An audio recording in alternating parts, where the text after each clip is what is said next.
Listen, season 1 is jumping off with something that's gonna blow your mind. Taiwan Simmons, a very, very, very dear friend of our family and an extraordinary human being, is going to share being stabbed over 100 times by his own mother. Listen, y'all don't want to miss this. You have got to understand what it means to heal from the inside out, not the outside in. Don't miss this episode. It's the first one and it is fire. See you there. Wow. Finally, Yes. we get here. I know. Oh my gosh. This has been in the making for quite some time, and I am just plumb happy glad to have you here.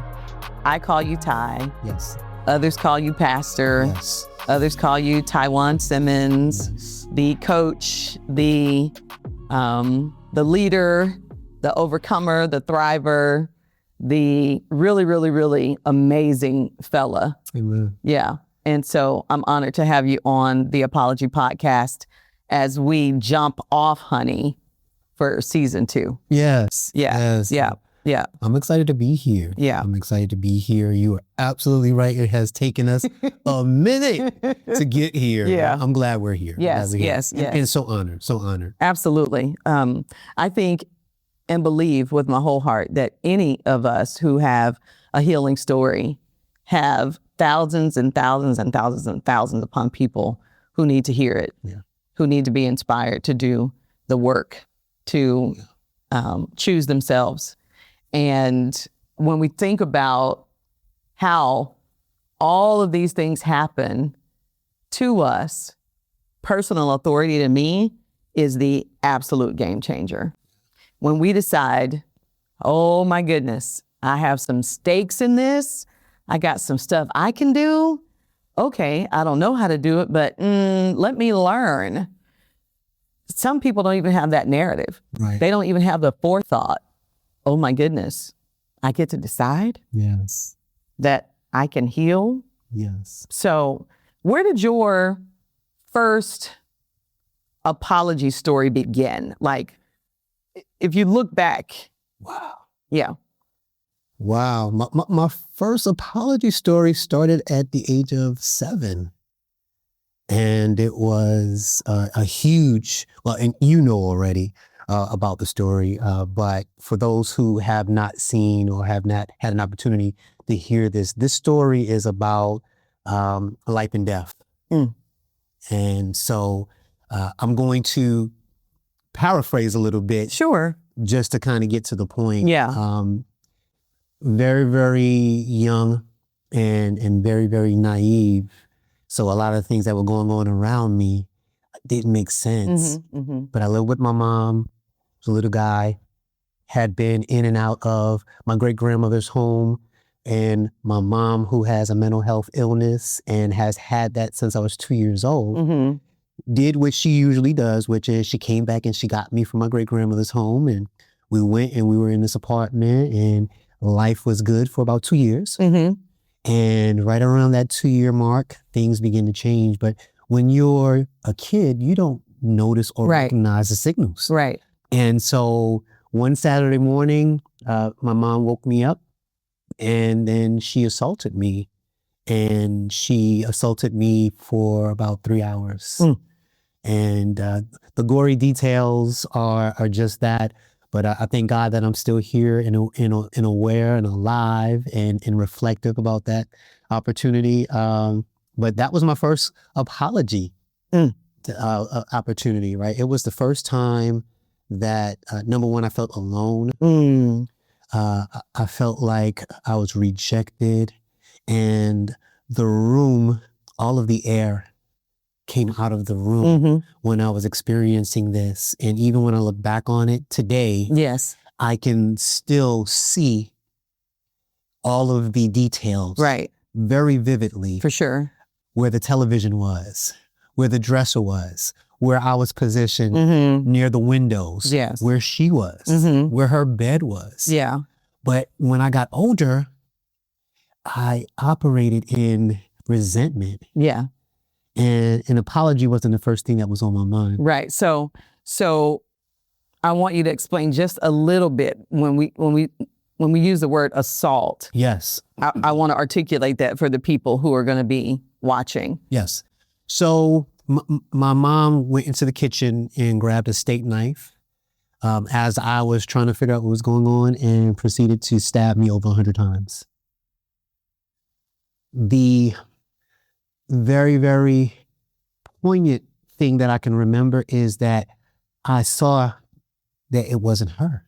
I could see that she was not there. Yes. And I don't want to get all deep for those of us who may not understand just, but what I will say is that it wasn't my mom. Yeah. Yeah. It was something else. You could see the mental illness in real time. Absolutely. Yes. I could see that Yes. she wasn't there. And no matter how many times I called her Yes. and reached out to her and pleaded and tried to negotiate with her, Right. there was no response. And so this went on for almost 3 hours. Yes. A 7-year-old Yes. being physically assaulted by his mom. Yeah. 7 years old, alone in the apartment with her. Yes. You can't explain it. You can't really articulate what's going on, but you see that there's someone else there, not your mom. How in the world do you frame, oh my gosh, the person who birthed me cannot, not will not, but cannot raise me well? Yeah. How does a 7-year-old articulate that in your mind? Were you given language at that time? Because of course, you know, things are going to transpire. You're going to be taken from her. And how did that happen? Yeah, that's a great question. I think for me, I just locked down and was more in survival mode, especially during the incident. Sure. My will and desire to live was more important to me than who she was. Sure. I knew she wasn't there. Now I had to figure out how to navigate. And I honestly believe that God took over. I believe that it was one of those situations where even though I called out and didn't feel like anyone was responding, Right. I couldn't open up the windows. Right. They wouldn't open. Yeah.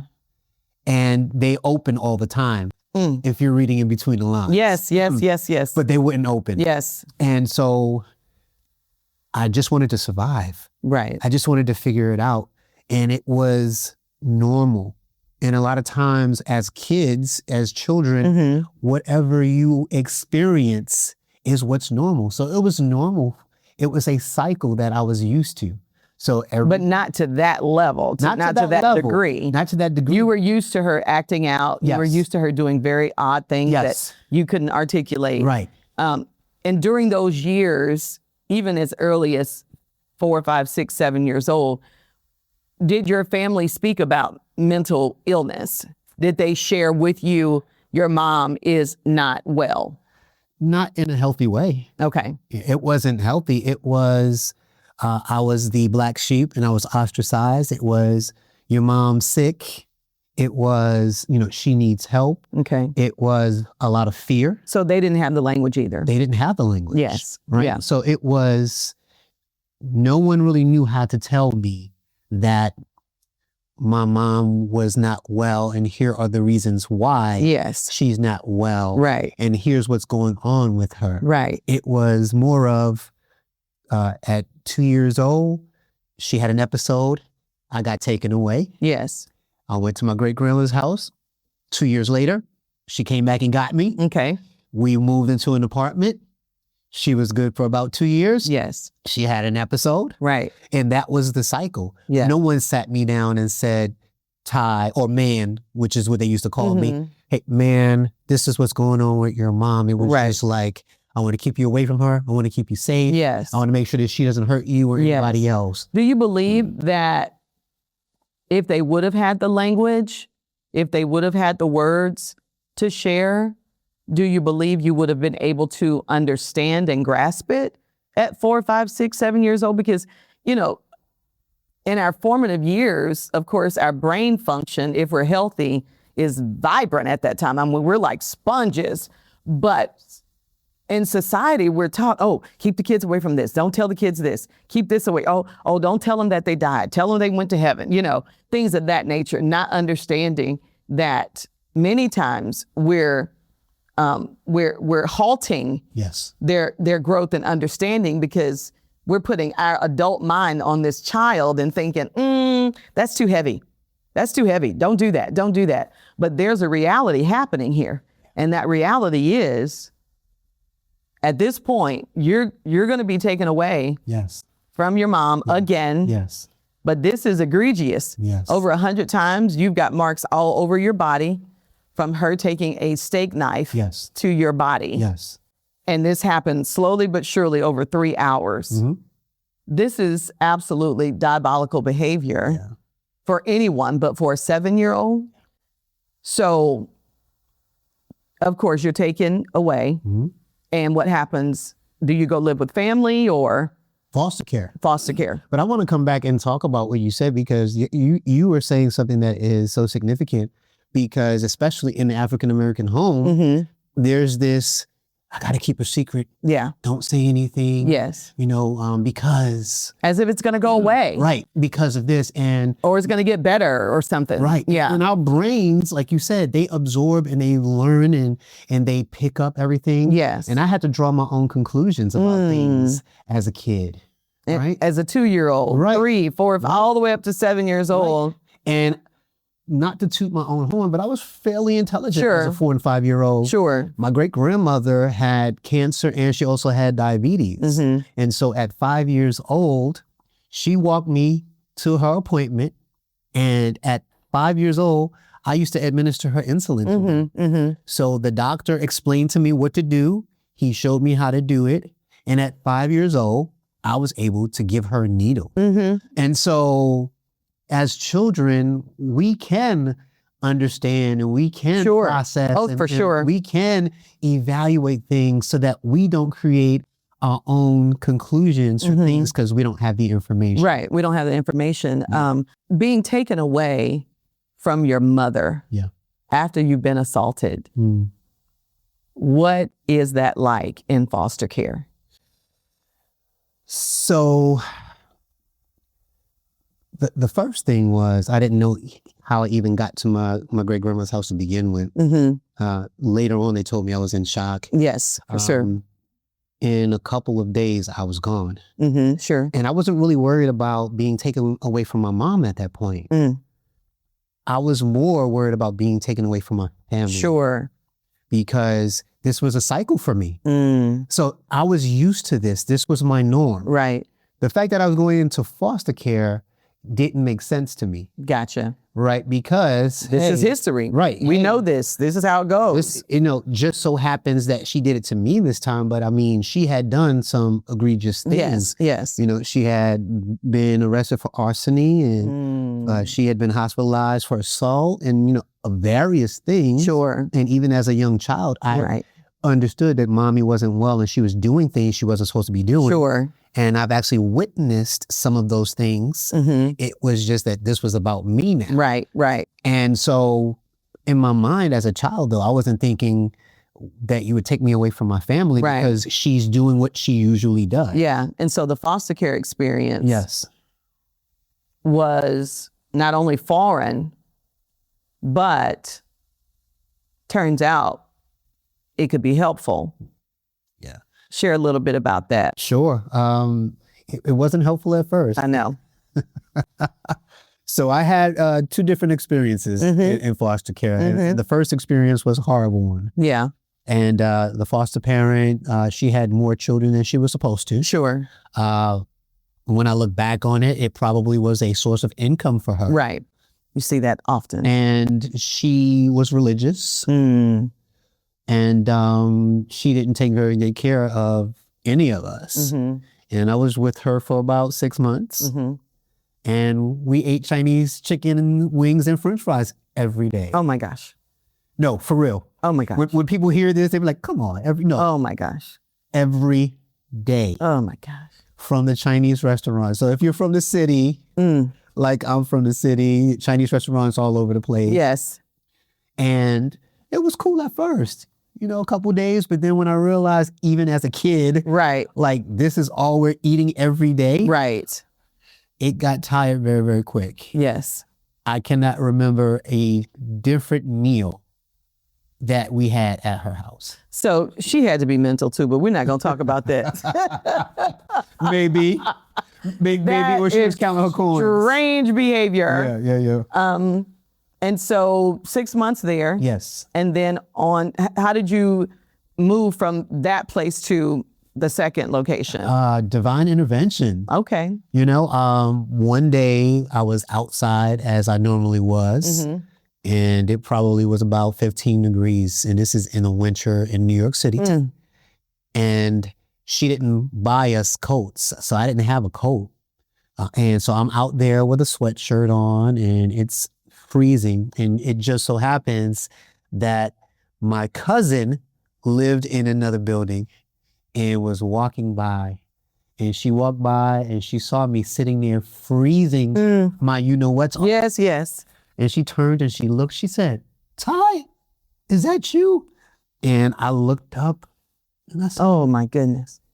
The person's name. Yes. And she said, "What are you doing out here?" And now you're told when you go to social services that you are not supposed to tell anybody in the family where you are. Oh. You're not supposed to tell them that you're in foster care. Oh. It's a breach of confidentiality. Wow. So your family cannot know where you are. And so I was afraid initially to tell her where I was because you're not supposed to tell. Wow. But I was so cold and she said, "Ty, come on now. What are you doing out here?" Without a coat. Yes. 15 degrees. Right. And she said, "What's going on?" And I said, "I'm here, I'm in foster care." And she looked like, "You're what?" I said, "Yeah, I'm with my foster parent, but she leaves me here until she gets home every day. Wouldn't give me a key to let me in the house. I had to wait till she got home from picking up all of the other kids from wherever they were. I don't know." Mm-hmm. But I had to wait outside until she got home. And then she would let me in. I was the only one. How in the world do you even begin to frame what safety is like after going through and experiencing from 2 years old Yes. this manic behavior with your mom? Now you're in foster care. Evidently, somebody hadn't turned this woman in. Right. Because something's not right. Your cousin sees you. Yes. And goes berserk. And then what? Oh, she reports immediately. Yes. Reports it to social services, BCW, the Bureau of Child Welfare in New York City. So yes. She reports us immediately. I was out of there in about a day and a half. Amen to that. They got me out of there as soon as she reported it, and it was like just like that. And then my experience changed. Yeah. It was the good experience. Okay. It was so another foster family? Another foster family. Okay. For another 6 months. Okay. This was a total 180. Okay. And where I shared a room and a bed and eat chicken wings and French fries every day at the first foster care. At this one, it was a family. It was a husband and a wife. And the wife, she loved God, and she went to church, and the kids went to church. And she told me when I came in there, she said, "Baby, I don't know what your experience was, but we're going to love you, and we're going to make sure that you enjoy your time here." Oh. And so I had my own room. Wow. I had, they had 2 cats that were very, very nice. I'm 8 years old now. Yes. And so I was looking for safety. Yes. I was looking for comfort because of. And they landed on safety. And they landed on safety. Your first experience being safe. Yes. It was. And outside of my great grandmother, who raised me, who's always a place of safety, and my grandmother who made sure that I had clothes, made sure that I had money in my pocket, and so they were places of safety as well, but it was in a different way. Sure. Right. My great grandmother, when she got me, she was in her 60s already. Right, right. So she really couldn't attend to me and take care of me and spend time. And your grandmother? And my grandmother worked. Okay. She worked for Revlon. Okay. And she worked for Chevy. Okay. And her jobs required her to work long hours. Right, right. And so I didn't see much of her until the weekend. But they had an arrangement. Okay. I would stay with great grandma. Yeah. Grandma would make sure that I was taken care of financially. So you had some semblance of safety, but in the midst of those safe spaces was mom's mania. Yes. And so, okay, we're in the safe place now. Yes. We have a safe foster home. Yeah. And those folks raised you for how long? About 6 months. So they took care of you. So was that reset the beginning of the shift of safety? No. No. Because although it was a better experience, I still didn't want to be there. Right. You know, I still couldn't understand why I'm not at my great grandmother's house. So in the midst of all of this, there's no social worker speaking to you about what happened? No. Did they, so never sat down to say, you know, your mom is not well, this is why this happened? No, not how are that you I can feeling? recall. Yeah, how are you Other feeling? than one time them trying to take me to a psychiatrist because they wanted me to talk to a psychiatrist, but I'm probably about 6 years old. It's not even related to this particular event. Wow. It's related to another event that happened with my mom. So I was a little younger when they took me to see the psychiatrist. But while in foster care, there's no mental health support? No. Wow. No. Wow.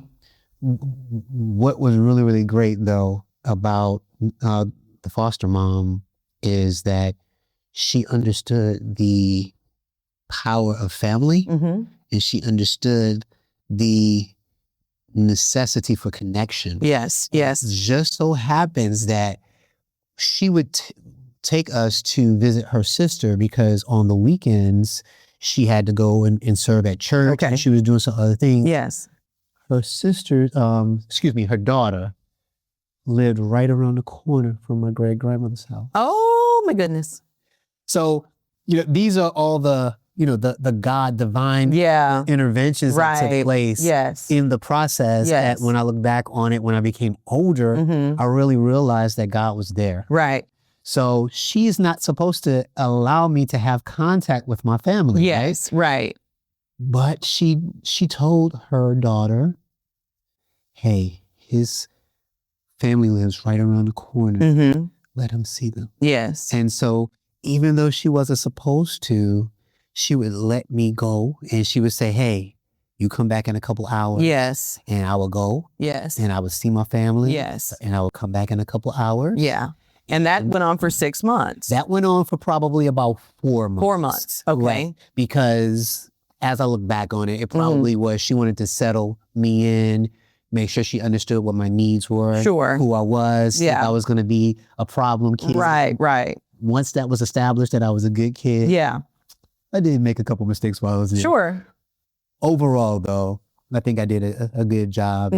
She had some younger kids there too, and we hung out together. Right. So it was really good. And so when you move forward, when you grow into this teenager even, this kid in college who's had this experience, of course I'm jumping ahead for the sake of time, but how do you find wellness when the only framework you had from 2 years old to almost 8, your nervous system was wrecked at that point?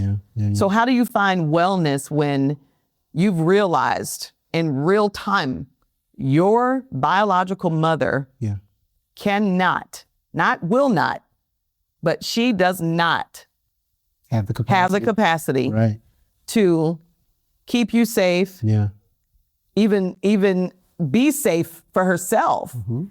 But at 8 or 10 or 11, 12 years old, how are you formulating in your head how you're going to live? Yeah, I think that's a great question because I think that most children, especially me, I lived for the time when I knew she would be healthy. Yes.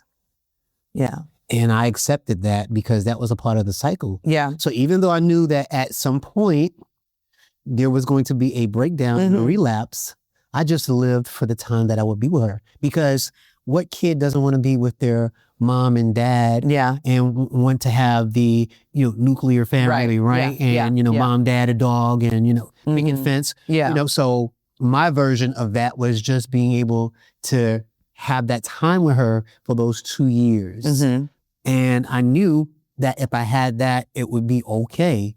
But I didn't realize until I got into high school and then into college how much damage it had done. Sure. But I was depressed at age 10. Yeah. I didn't want to live. Yeah. I didn't have a lot of positive reinforcement around me. So externally is how I developed how I was going to resolve. Outside influences, what was on TV, my next door neighbor who turned out to be my biological cousin. Later on, we found out in life. So I took from all those things and I said, you know what? I'm going to be the best person that I could be after I was provoked by my cousin's girlfriend one day. And so I decided that I was going to get myself together, get my act together, take care of myself. So I started working out. I started becoming fit. Yeah. But then I started destroying myself in another way. Right. Yep. Until I got into college. Yeah. And then in college, I realized that the external motivations were not leading me in the right direction. That's right. That's right. That's right. So how do you reconcile a past that way? And again, understanding your first apology came at the need for it anyway. Right. It never happened, but the need for it happened at 7 years old. Yeah. Now you're in college. The coping mechanisms are leading out. The emotions are leading out. Your own mental unrest is playing out in real time. Yes. And where does the reconciliation come into play? Because at some point you're going to be a married man and you're going to have 2 kids and you're going to have this in your background. Yeah. So how do you reconcile that so that you start seeing not the mirror of what happened, right, but a new thing? Wow, I wish I could take credit for it myself. I think that what happened for me was I got tired of destroying myself and being self-destructive. And I got to that moment where I had to make a decision. Yeah. Because externally wasn't working. Right. And so I had to come to a place where I began to say, okay, my life hasn't been what I wanted it to be.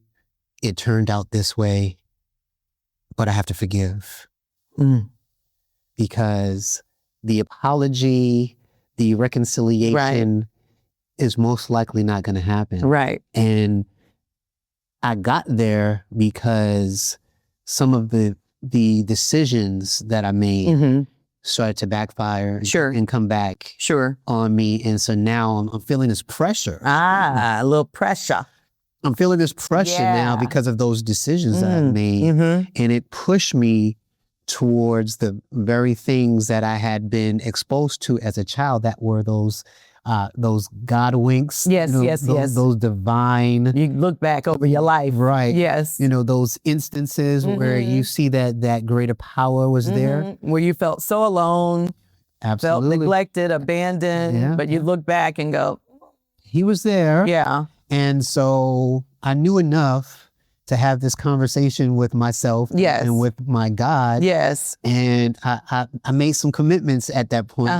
And because of those commitments, my life changed. But it didn't happen without me having a different understanding of myself. And I didn't get that from myself. I got that deposited from God. And he spoke to me about my childhood. He spoke to me about the things that I was doing destructively. And he said that I had to forgive my parents because... And where was Dad? I forgot to ask you about that. Where was... Dad was around, but Okay. but wasn't around. We'll leave it there. Okay. Yeah. So had some of his own challenges. Sure. Some of them mental as well. Okay. And so, but I understood enough of faith. I understood enough to know that there's got to be this higher power, this dude. Yeah. And I called on him, being exposed to several different religions over the course of my life. Yeah. And so when I did that, he began to minister to me and explain to me what I needed to do in order for me to get to a place of reconciliation. How did you take that? Because as children, we're taught when someone does you wrong, you wait. You wait until they come back and they apologize. Yeah. When you do something wrong as a child, you go and you say you're sorry, or there's a consequence for what you just did, and you're going to be on restriction, or you can't go to this party, or you can't because you did this thing wrong, and you go make it right. Yeah. But this thing was never, ever made right. Yeah. So how do you reconcile that when you're hearing from this divine power you've never seen? Right. But it's sitting and it's settling in your soul. Right. It just doesn't sound good, but it's working. Yeah. Like there's a thing happening, I had to realize that probably never going to get it. Yeah, so I had to reconcile within myself that there are going to be some things that I need to do for me. Yes. To allow myself to be able to move on. And I didn't really know about, go to see a counselor. Right. I didn't know about those things. I just knew that I didn't like the way that I was feeling. Yes. I didn't like the decisions that I was making. Yes. And my stuff was stinking. Yes. Yeah. And so I came to that place where the things that I thought would make me feel better were not making me feel better anymore. Right. And so I had to make a decision. I had to decide, was I going to continue to live this way, continue to hide behind these things, or was I going to actually try something different? So how did you finally decide for you that you were enough? Everything you needed was going to have to start with you. Everything you wanted was going to have to start with you. Oh, great. That's a loaded question because I don't think that, well, I'm going to speak for myself. Yes. I don't ever think that I fully got there. Okay. I don't think we ever fully get there. Okay. I think we have spurts in moments of aha. Yeah. Where we believe based on the situation that we're in. Yeah. That I need to be enough for the situation. Yes. And I needed to be enough in that situation because this wasn't working. Right. And I was desperate. Yeah. And I needed something different to happen. And so as a married man. Yes. With children who are adults. Yes. Married, son, leading men and being that which you needed. The term I coined was I became who I needed. Yes. And so who are you now? Oh, goodness. Who are you now? I am a resilient, strong, reflective, humble man of faith that understands his past and understands that in order for my future to show up, I have to not allow my past to keep me in the present. And how did you do that in real time, though? Because you're married to a psychologist. I mean, a counselor. Yeah, a counselor. Yes. Listen, how do you? With adult children, they do dumb stuff. Of course. You know what I'm saying? Yes. And then you'll see a thing and it's like, oh my goodness, that was dumb, but ooh, I did that too. So, let me show some grace. Right. But you got more than I ever had, so get it together. Oh, yes. Oh, yes. The resources you have and all the tools you have, the strategies we've shared. So you have those conversations. Okay. Yes. And so how do you make this happen in real time? If you were speaking to a man right now, he's a leader, he's vice president of this company, someone else may be a huge decision maker in their company, and they do well in the workplace, but not at home. Right. And sometimes they don't do well in the workplace because home follows them to work. Right. What would you say to them? Oh, yeah, great question. I mean, that's kind of what I do now. I'm in this space, right? Okay. It's helping every man deal with their little man inside. And so we have this conversation and I asked them, do you even know what your little man inside is? And what age was he? Yes. And I start with my story. Yeah. Right? My little man was 8 years old when he showed up. Yeah. And they look at me like, what? Right.